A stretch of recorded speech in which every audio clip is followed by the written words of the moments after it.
Hey everyone, and welcome to another video. Tonight we have 5 stories from the internet. I hope you all enjoy them. If you do, please be sure to drop a like rating. It helps out the channel so much, and I'd really appreciate it. Subscribing if you are new is also very much appreciated, as I am trying to reach 125,000 subscribers, and we're getting pretty close. I'm also posting a ton at the moment, so if you're at all interested in that, subscribing and turning on notifications is the best way to not miss any new content. Anyways, sit back, do whatever it is that you do to relax, and as always, I hope you all have a great night.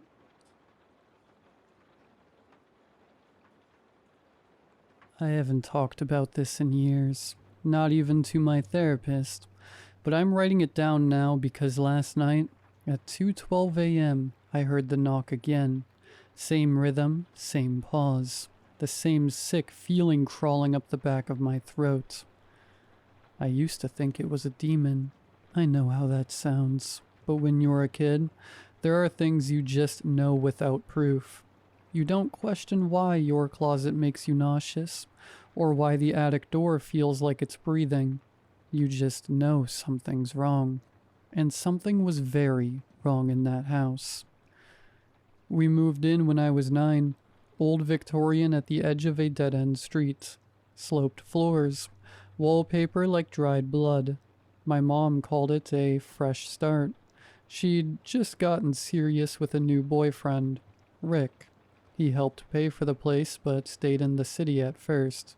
So for a while, it was just me and her.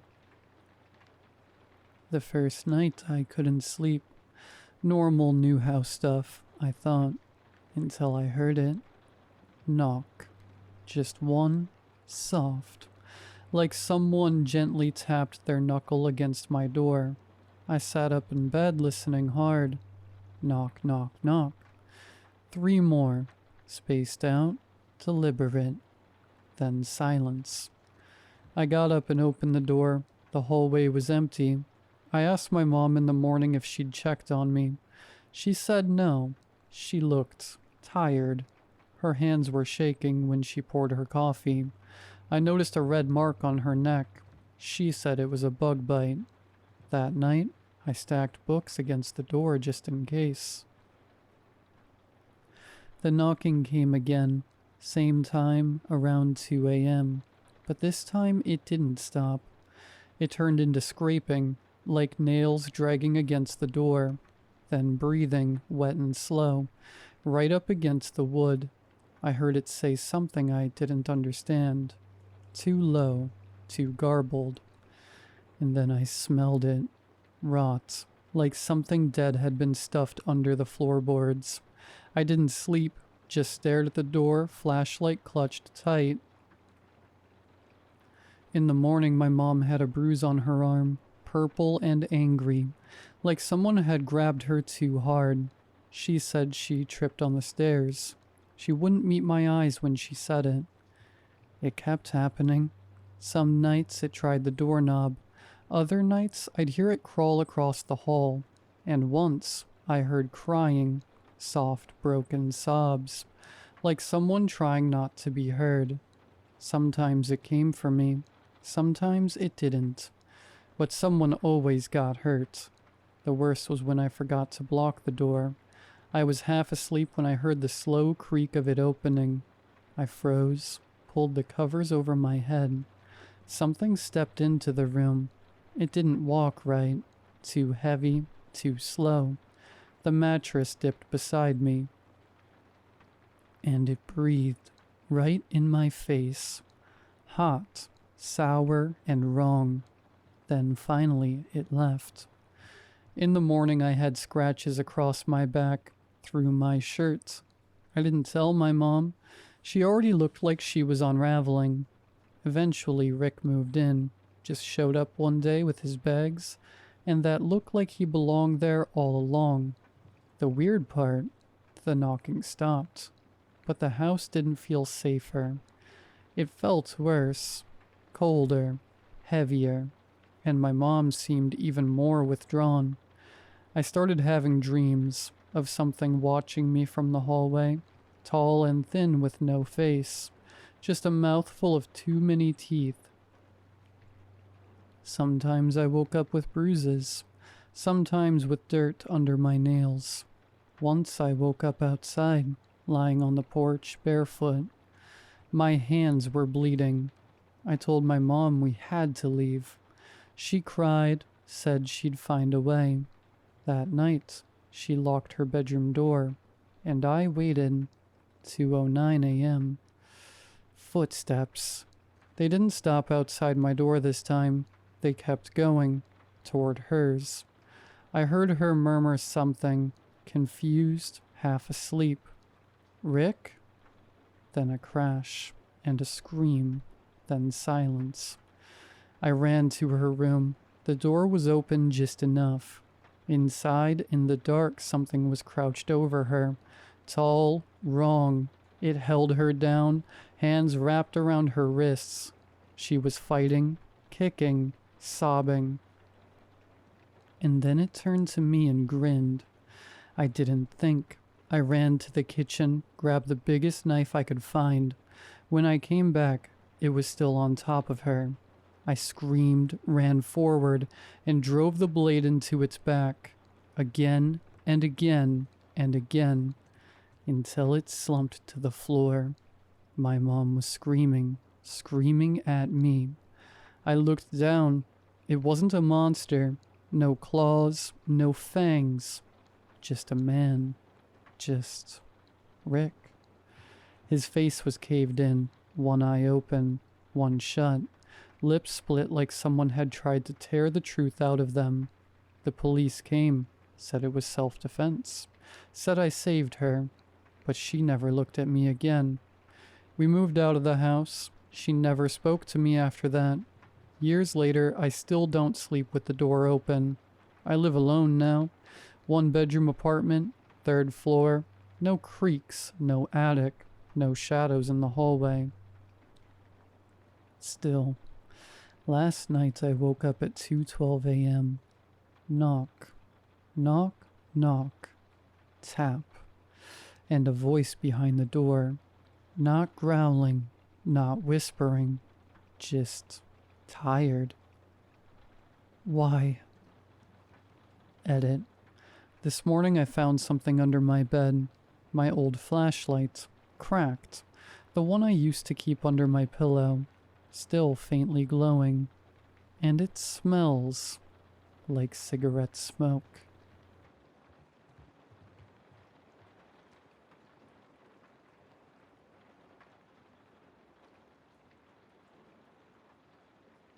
My wife Jennifer died earlier this year.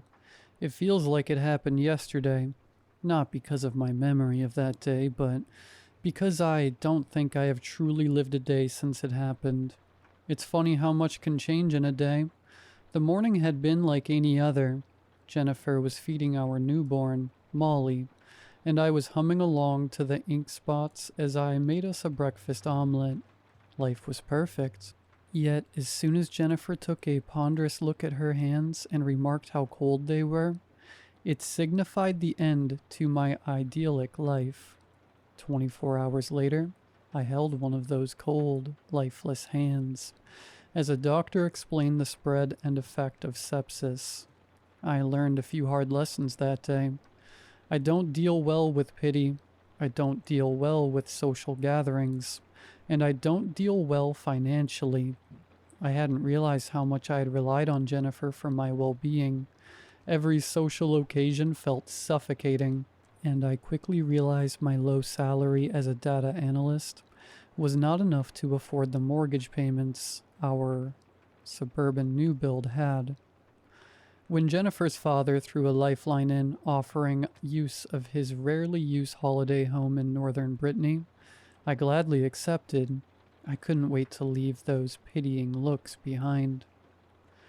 It was only when me and Molly arrived at the house did I feel the first pang of apprehension. I knew the house was old, maybe 3 or 4 centuries by what Jennifer's father had said, but it looked almost medieval. The roof was sound but concaved like a lens. The chimneys at either side of the building seemed to be desperately clinging on to the main structure. These chimneys led to the only heating source of the house, two grand fireplaces, held aloft by large slabs of stone, which still bared the pickaxe marks from which it had been chiseled. The upper floor was supported by great beams of oak. Although still sturdy, they wore the scars of centuries of woodworm spots. Even after thorough cleaning, the creaky upstairs floorboards would still patter the lower floor with dust when walked upon. Yet, for its quirks, it felt almost content. The small village the house was situated in was incredibly quiet, meaning me and Molly were rarely disturbed.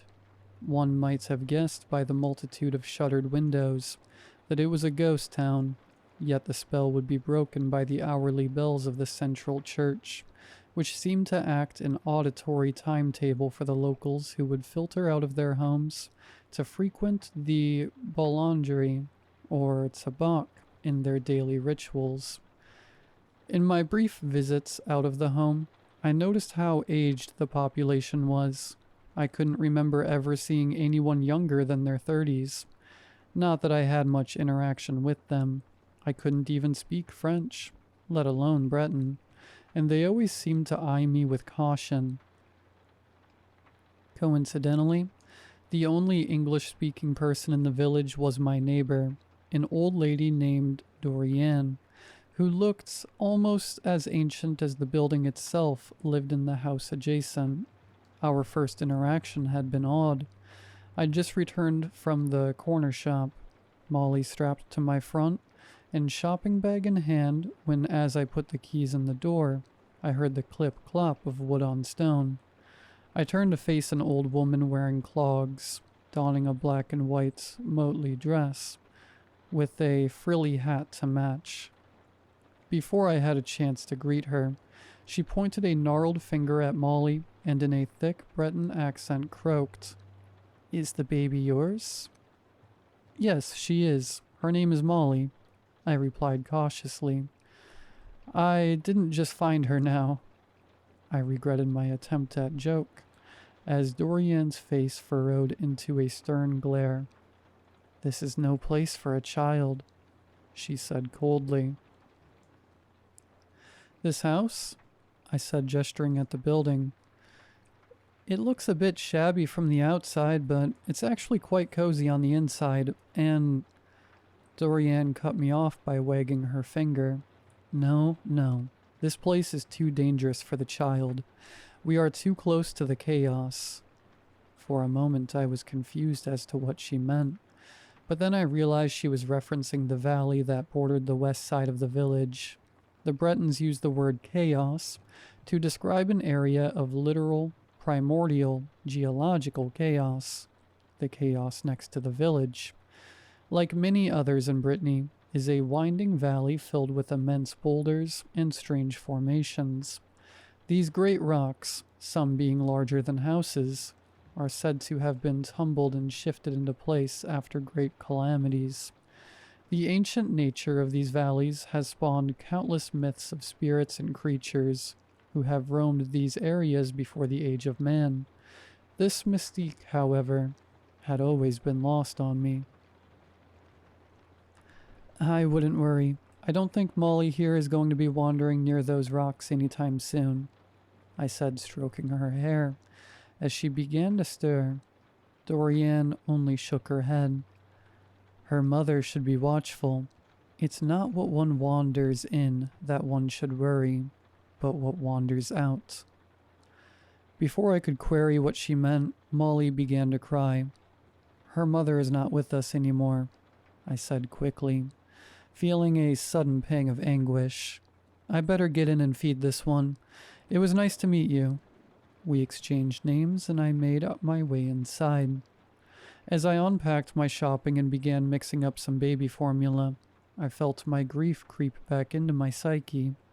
I had been in Brittany 3 months, and I realized I hadn't thought of Jennifer at all this last week.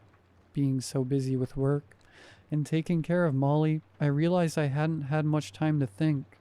Now I was left alone with my thoughts. I remembered how greatly I missed her. The small things that were absent hurt the most.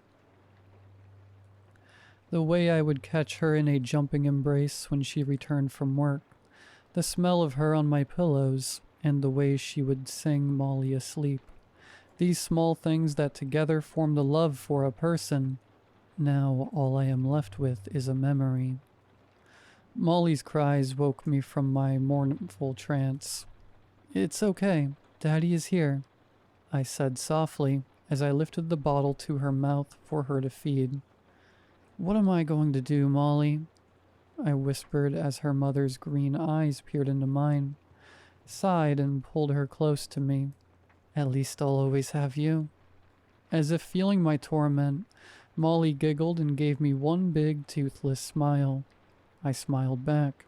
"Okay, you little rascal. Time for bed. Daddy has some more work to do." I took Molly up to my bedroom, to her cot, which was nestled in the corner by the window. "Sleep well, my little angel." I kissed her on the forehead and tucked her in. Downstairs in the sitting room, I kindled a fire, opened up my laptop, and returned to my work. I don't know how much time passed until I heard that first bump. I'd been wearing headphones, so I don't know whether I had misheard at first.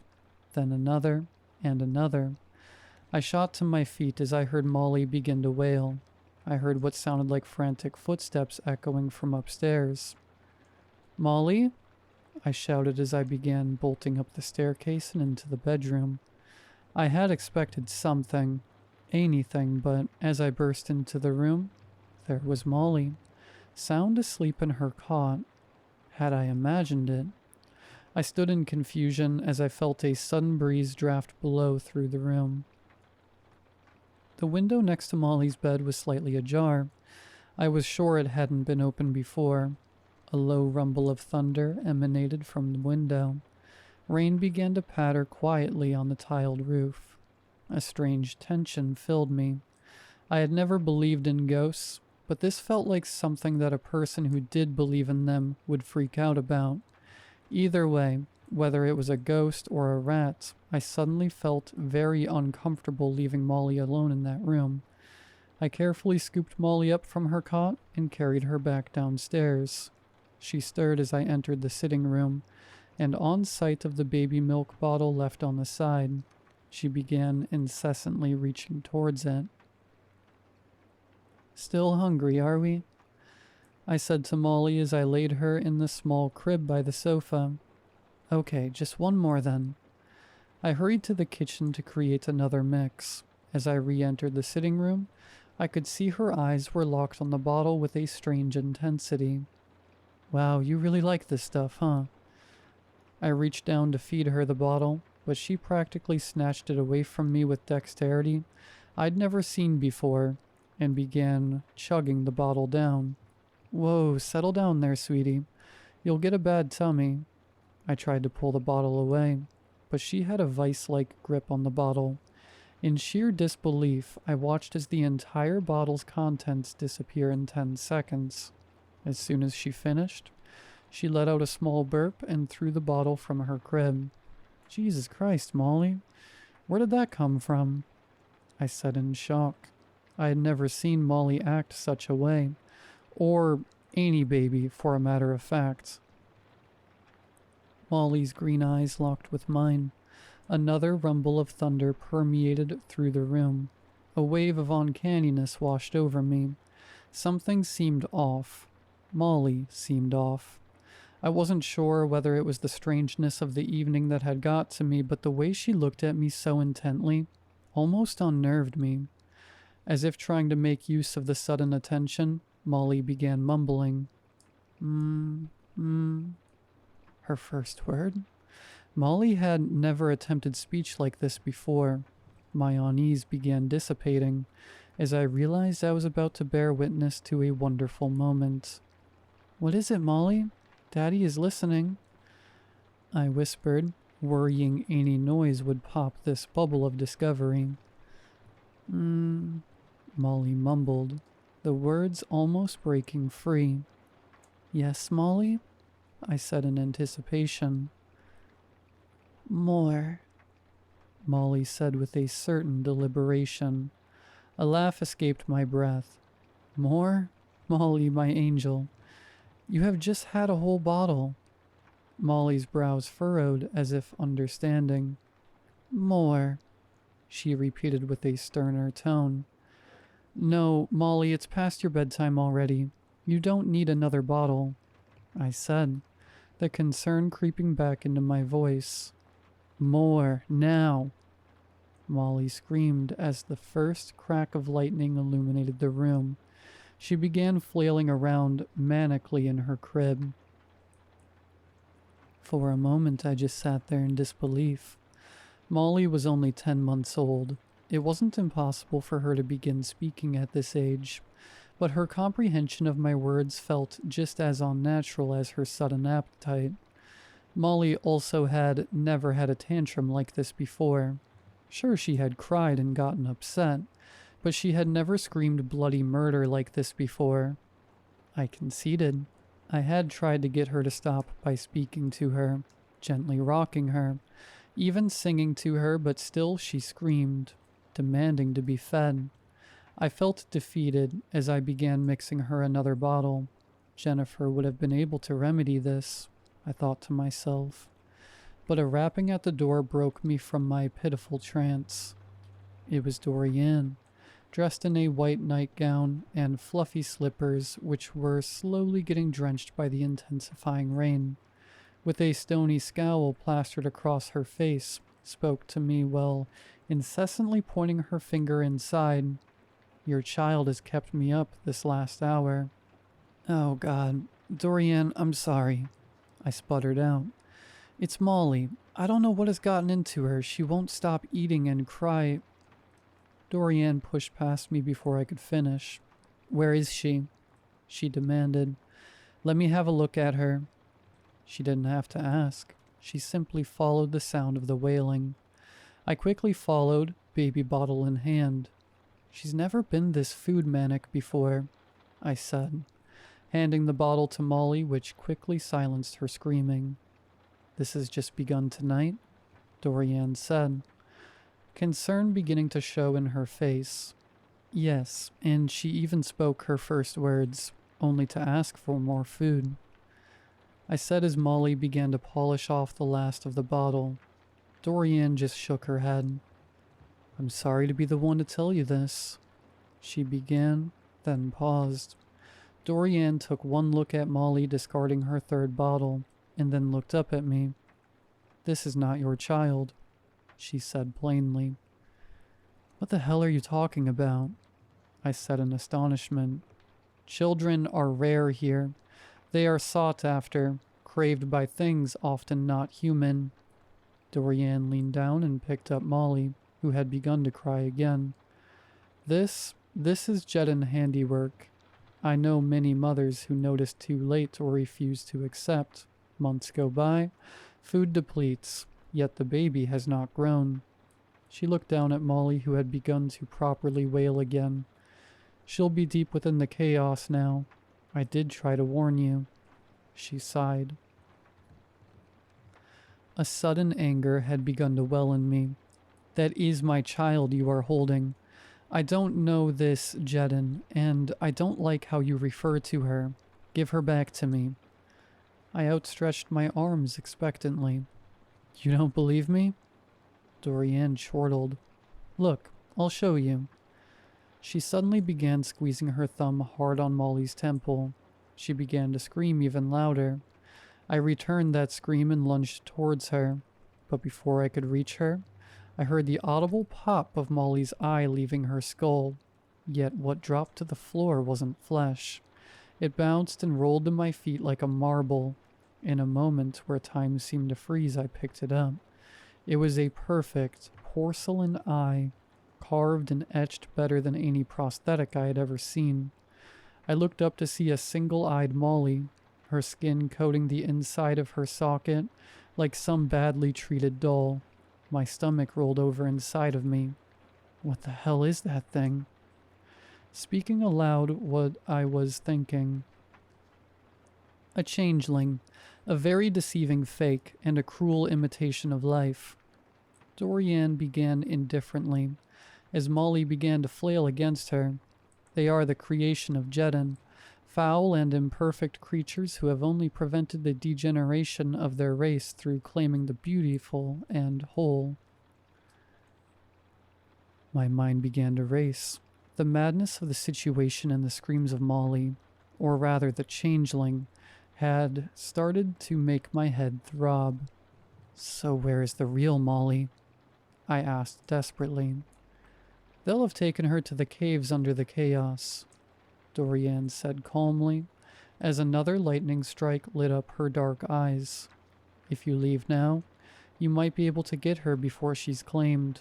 You'll need to bring this, she said, dangling the changeling in front of her. Even though I knew it wasn't human, my paternal instinct made me spring to grab the one-eyed baby and cradle it under my arm. What am I supposed to do with her? I asked, slightly unsettled by her handling of the child. You'll use her to bargain. They'll only reveal themselves to you that way. Your child will be of value to them, but not more than the tool they use to acquire her. These things require a lot of craft. She gestured to the door. Leave now. Go to the deepest level of the chaos. If she's still alive, you'll hear her cries to guide your way. I hope you have more luck than I did. With so much information to process, and so little time, all I could utter to her was, "Thank you," as I grabbed my coat and ran out into the storm. It was raining hard. The changeling cried incessantly. Even with my knowledge, I instinctively tried to shield it from the rain the best I could. The lights flicked on in some of the houses I ran past as I held the screaming child. As the streetlights dissipated and the chaos unfolded in front of me, the only source of light would come from the inconsistent flashes of lightning that would illuminate the stone Goliaths I desperately clambered over. I was wading through the river of rock less than 5 minutes before I heard the first cries, faint and whistled through the wind. I heard her, my baby girl. I quickened my pace. In complete disregard for the unknown drops nestled between boulders, I leapt from rock to rock, clutching the imposter closely to my chest.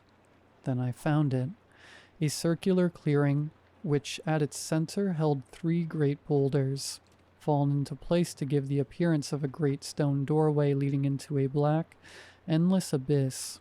A single cry echoed from the void. "Molly?" I shouted, but only thunder answered my call. I wish I brought a flashlight or a lighter, anything that would have let me see into the dark cavern. I had no way of seeing how deep or far it went. I didn't want to risk a fall unless there was no other option. I had to try, as Dorian said. "I have your child," I called out to the abyss, "and I know you have mine." No response. "I want to trade. I return what is yours, and you return what is mine," I shouted. I could feel the desperation creeping into my voice. Again, I heard Molly's cries echo out from the dark. I laid the changeling out on the stone. Its porcelain eye glistened in the moonlight. I realized I had no other option. I grabbed a loose stone and raised it above my head. "I'll kill it. I'll kill your creation if you don't bring me mine," I screamed as a sickening primal selfishness. It sickened me because I suddenly knew I would. If I couldn't have Molly, then they couldn't have this thing. A sudden guttural screech emanated from the darkness, an inhuman metallic scream that sounded like 100 forks being dragged across a chalkboard. "I'll do it," I yelled. The screams and cries of Molly from the cave seemed to sync with the abomination below me. "I'm going to give you till the count of 3, I said, my grip tightening on the rock. 1. Another hellish howl breaks from the dark. 2. The changeling looks up in a moment of terror. 3. A great crash of lightning strikes into a tree mere meters from where I was standing, blinding me with a light of sheer white for just a moment. As my vision clears, the rock still held aloft. I looked down onto the two green beady eyes.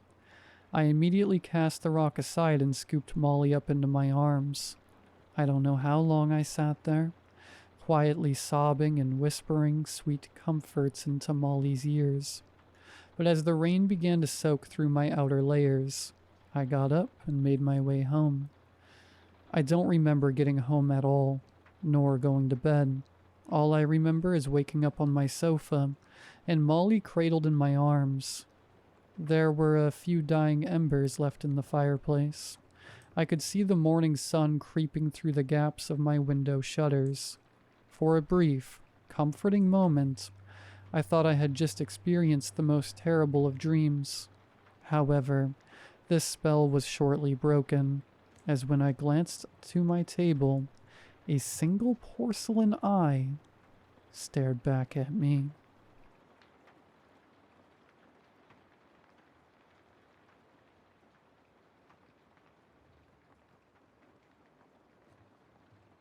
I don't think I've had a proper night of sleep ever since this happened, and truthfully, I don't think I ever will.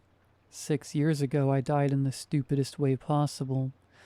There's a lake of sorts located in the outskirts of my town. The day that I died was a particularly chilly day, so the lake was frozen solid. My two best friends, who I now refuse to talk to, dared me to walk across the frozen lake. Doing so would result in them paying me a hefty amount of $40. I was 12 at the time, so you know damn well that I didn't think twice about this. So there I was right after school, walking across the frozen lake. Truth be told, it didn't seem like a bad idea at the time. Walking on the ice felt like walking on concrete.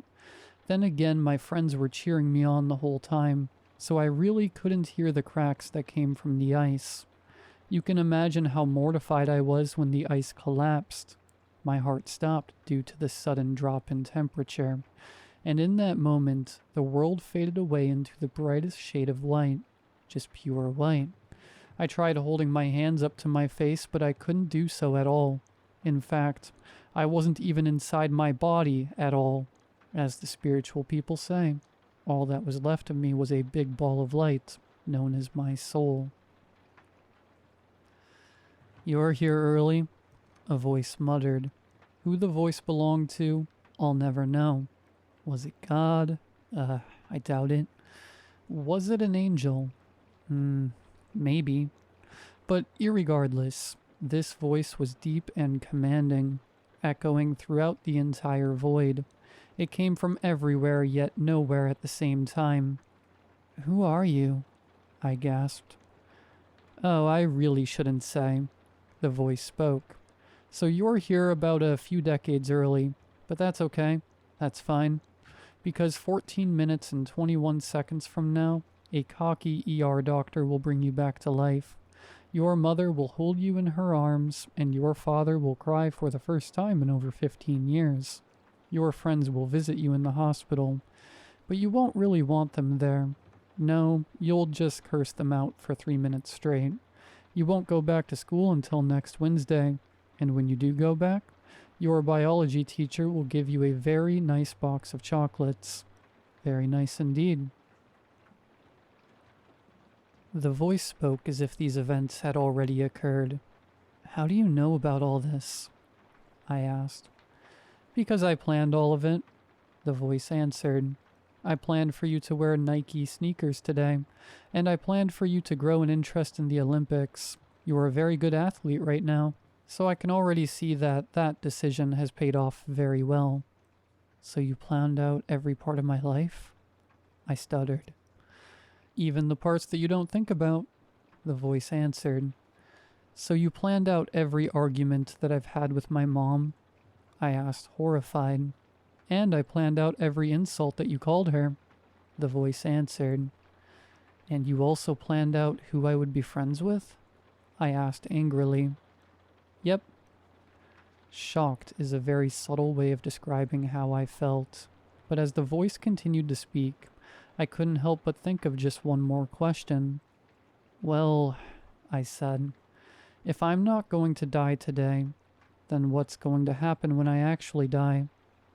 Oh, when you actually die? The voice asked. Well, the answer is actually quite simple.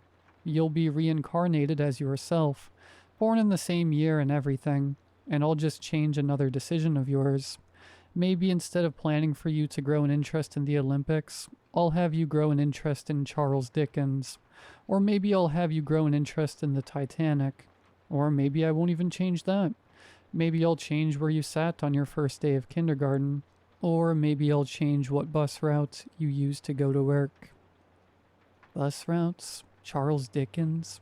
Kindergarten? Seriously? Why does that even matter? I asked. Because it all impacts your life, the voice bellowed. In your previous life, you chose to oversleep on a Sunday morning, which caused you to miss a flight that ended up crashing into the ocean. In the life before that, you woke up right on time. And in the life before that, you never even had to go on any flight, because I chose for you to have aerophobia. Every decision counts, the voice concluded, and the shade of bright white faded away, allowing me to watch my father as he uncontrollably cried.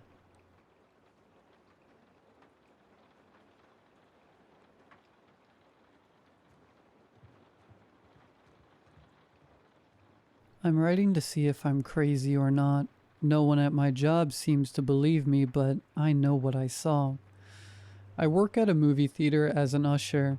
I spend all of my shifts checking theaters for people being assholes, sweep floors, take out garbage, the usual stuff. Depending on the movie release, my days can be boring with very little to do. Cast, yeah, staff is referred to as cast, and managers often spend the boring days just messing around and trying to stay sane. Sometimes we like to tell spooky stories to the new kids to creep them out. One story we have is about how, when the theater opened in 1991, a dude got shot in the lobby. It's a simple one, but telling teenagers that someone got shot can spook them. Another is Theater 12. Two managers had to fix a ceiling light in Theater 12 and experienced something spooky. No physical entities, hat men, or bed sheets. The air in the theater was just uneasy. One of them swore they heard talking but didn't see anyone else. Being how I like to be, I told one of the new kids a hodgepodge of the stories. I told them that a guy got shot on opening day in Theater 12, and his spirit haunts the theater to this day. Little fun to keep us sane. That's what I thought. The other night I was doing my normal closing routine. I was bum rushing to clean the theaters. I made my way down to Theater 12. The theater hadn't sold all day. It's common. Some movies do absolutely nothing and don't sell. So I went to clean. Or pretend to clean because there's nothing to clean. The second I entered the theater, the vibes felt off. The air just felt wrong. Is that the correct word? It felt wrong. I turned the corner to the rows of seats to see one person sitting and staring at the screen. It was a woman, maybe mid-30s. She was Asian, possibly Chinese. She just stared at the screen.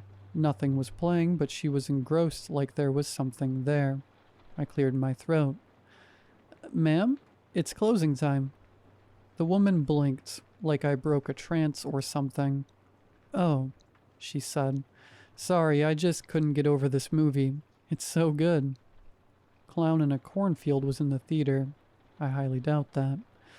It was the end of the night. I'm tired, and I want to clock out and go home.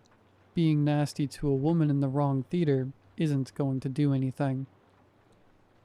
Well, sorry, ma'am. Gotta go. She politely got up, collected her things.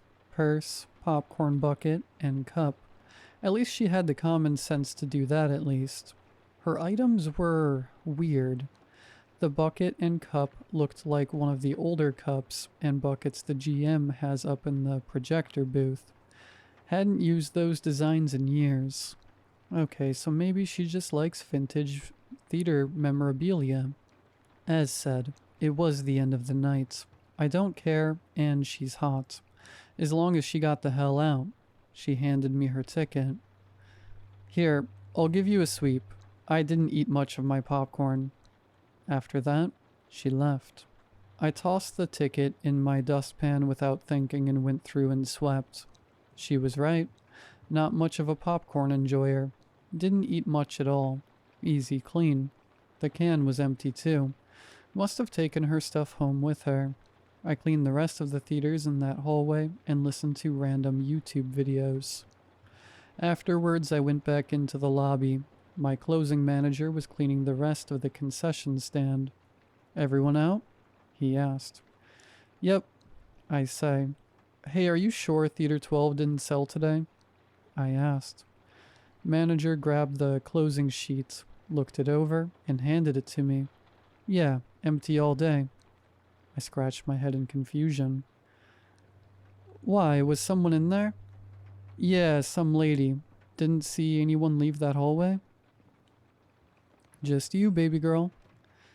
I held up my dustpan, rifled through it, and pulled out her ticket. I examined it closely. The Silence of the Lambs. I showed it to my manager. She gave me this to save me a clean. We both examined it again. One thing stuck out. The date on the ticket, March 14th, 1991.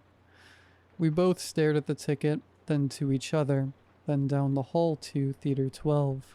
After that, I wouldn't go in that theater without anyone else present. Manager, co-workers, even customers.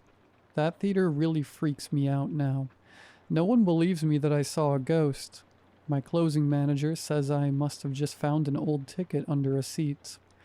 But I know one thing for sure. I refuse to be alone in Theater 12.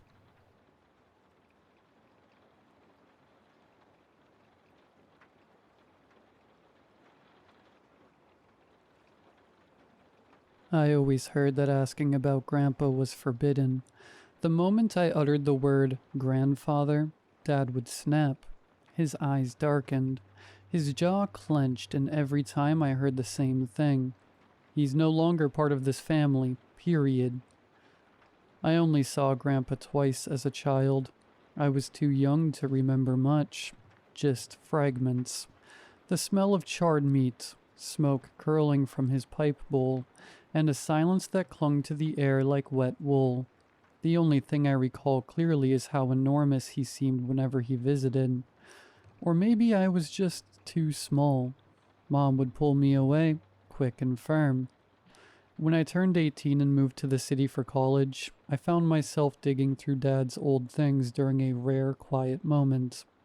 Among bills and expired driver's licenses, I discovered a yellowed envelope. Inside was a crumpled letter sent from a town called Lodell, a speck on the map, 2 hours north. The return address read, George and Marilyn Arter.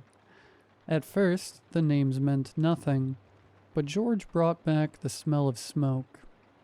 Looking back now, I don't know why I went there, but I've always been curious, and something pulled me toward that place. Forbidden fruit is sweet, right? So, during break, I decided to meet my grandfather. I rehearsed questions, why he and Dad were estranged, what happened, but none of it would matter. Lodell was smaller than any town I'd seen. One gas station, one diner, one grocery store, and houses scattered along winding roads like fallen teeth. The last stretch from the bus stop, I walked. At the end of a gravel path framed by bare trees and silence stood a red wooden house. He opened the door before I could knock. Good Lord Almighty, he boomed, grinning wide with crooked teeth. Look who it is, my favorite grandson. God, it's good to see ya. Grandpa was massive. His frame barely fit the doorway. He wore a brown flannel shirt stretched over his gut, the collar stained, a thick pipe seemingly fused to his lips.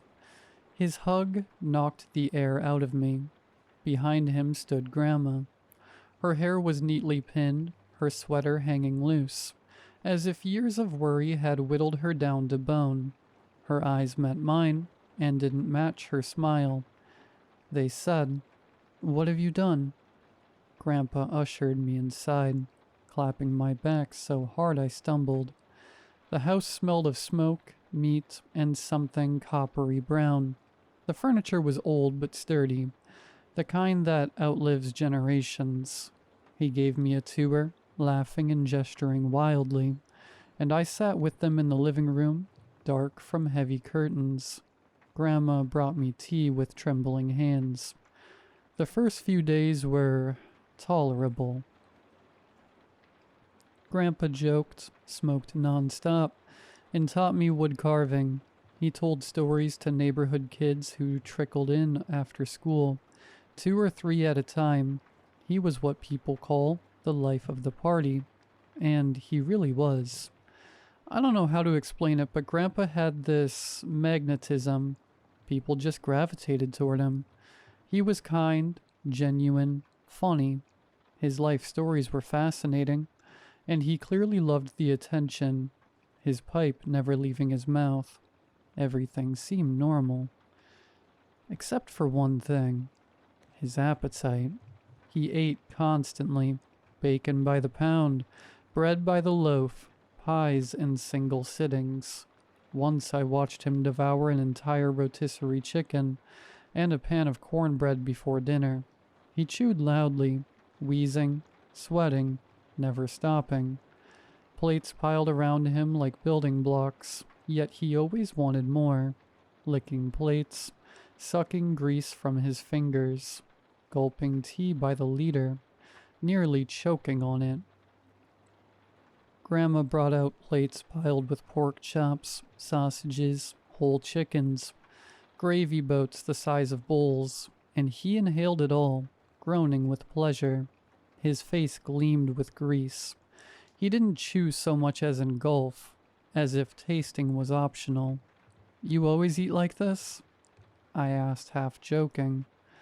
He grunted around his pipe and patted his belly. Big man needs big meals.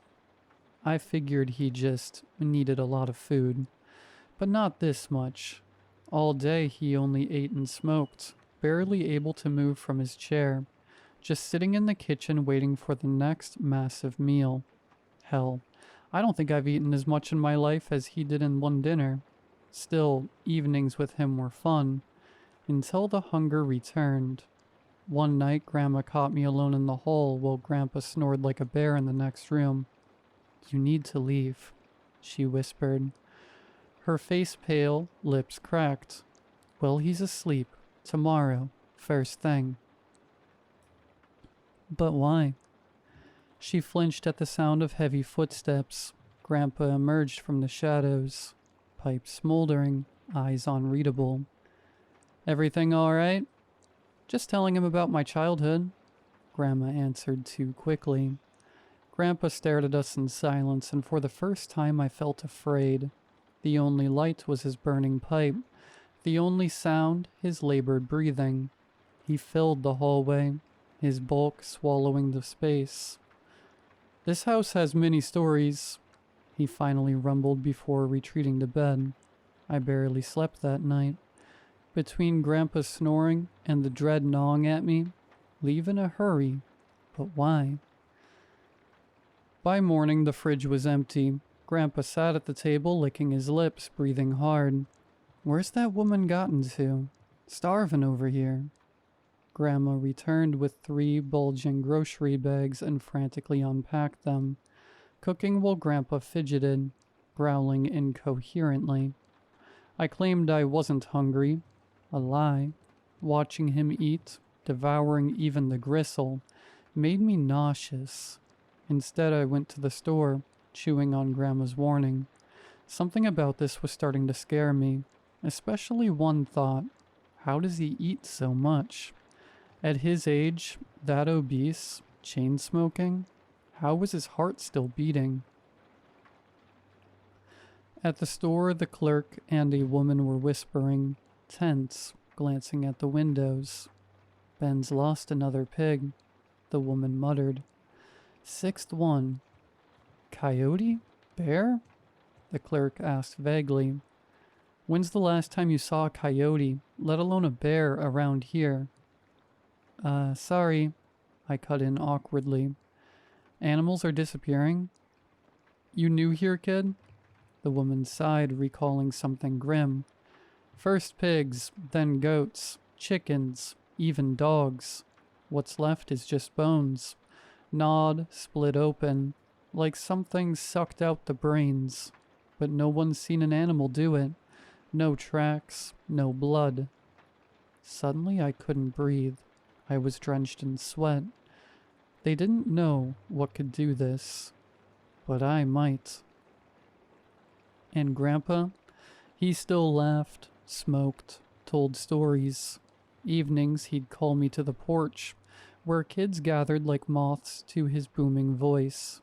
One older girl, maybe 10, sat at his feet and asked, Mr. Arter, are you ever scared? He looked at her and smiled slowly. Only when the meat runs out, he said, laughing like it was a joke. The kids laughed too. I didn't. When I asked about the missing animals, Grandpa just chuckled through a mouthful of stew. Wild times, huh? Makes me feel young again. He played cards with me and the kids. Everyone adored him.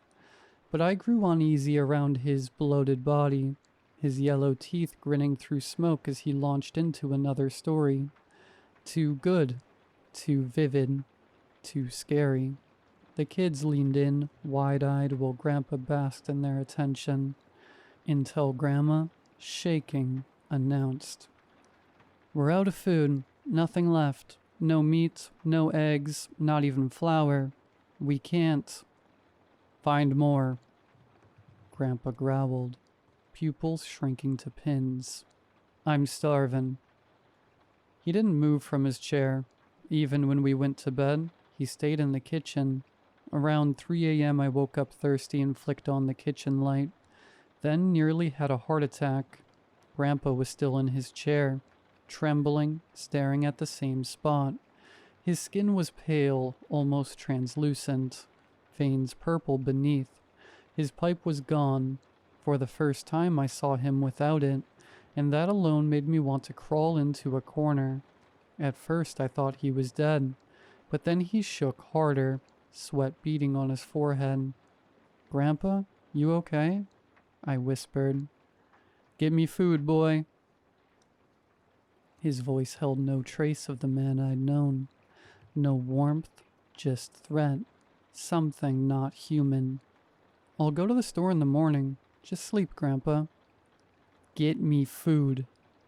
He didn't look up. I edged past him, turning off the light.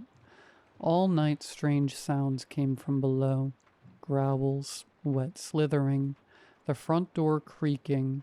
At dawn, Grandpa was gone, the door ajar. Grandma stood behind me, eyes red with fury and regret. Go, grandson, now. He won't be satisfied with store food. Pack your things and leave. But what's wrong with Grandpa? How can he eat so much? You don't want to know what happens when he stops eating. She turned to leave but froze at my next question. Why do you stay with him? If no one controls him, it gets much worse. That morning, the town buzzed with news. A boy had vanished overnight. Only bones were found. Cleaned, not a scrap of meat left. No animal could have done that, and I knew exactly what could. I returned to the house. Grandpa sat on the porch, pipe in teeth, smoke wreathing his head. His shirt was stained, worse than usual. He stared into nothing. Boy, he rasped, voice thick with smoke. Fetch me something from the store. Something was off that morning.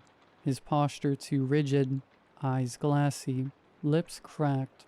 skin pale and swollen, like raw meat. I mumbled an excuse and went to pack. Then I heard them arguing. "The kids are coming tonight," he snarled. "They want stories." "No," Grandma said. "Not this time. I'll call the police. You won't do anything."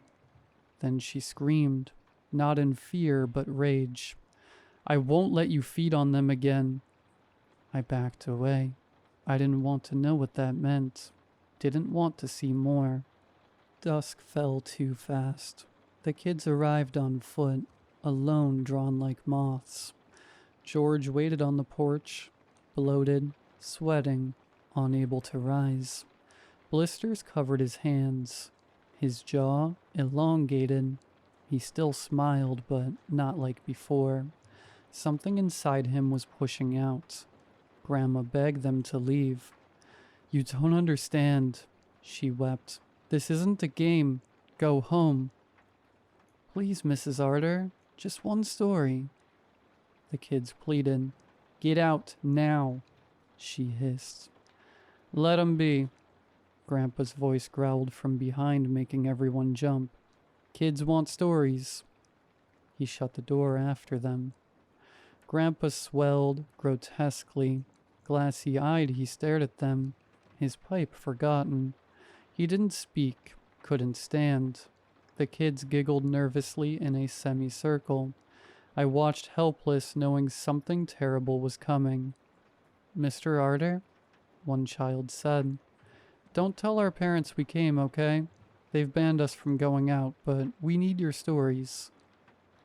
"I won't tell," Grandpa gasped, clutching his chest. "Won't tell." Then I saw it, his shirt ripping, hands swelling, mouth unhinging wider than possible. He collapsed from his chair onto all fours. The kids screamed, so did I. His arms melted, fat dripping like candle wax.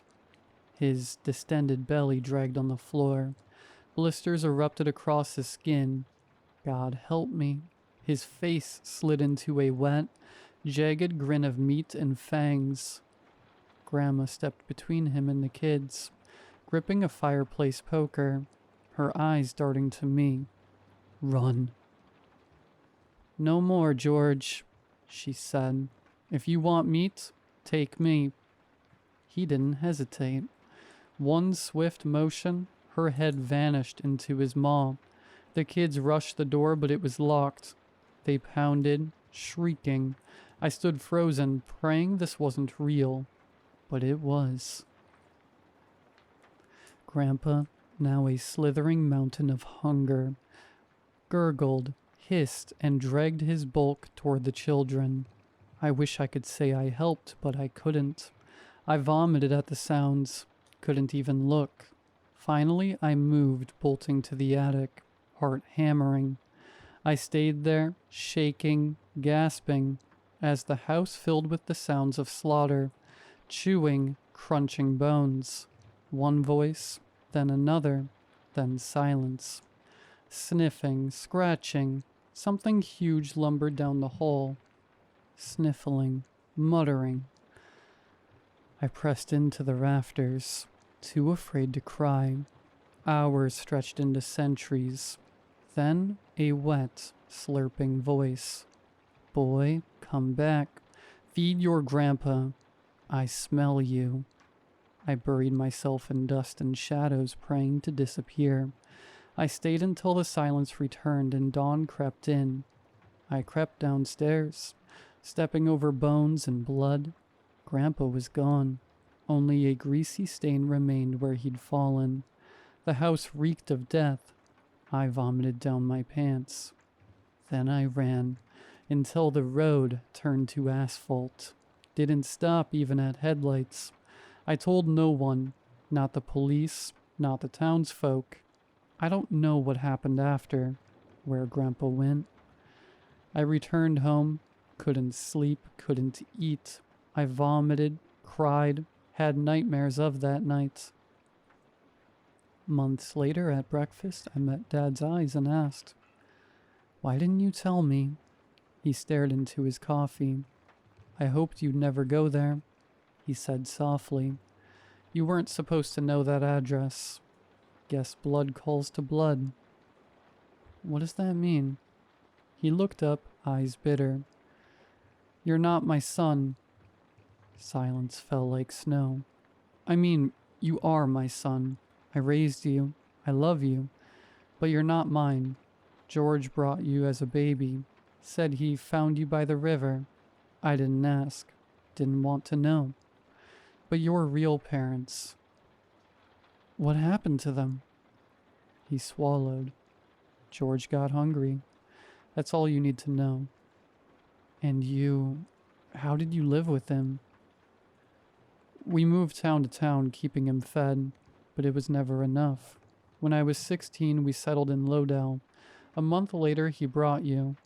I escaped with you. He stayed for 18 years. Now I live with that truth.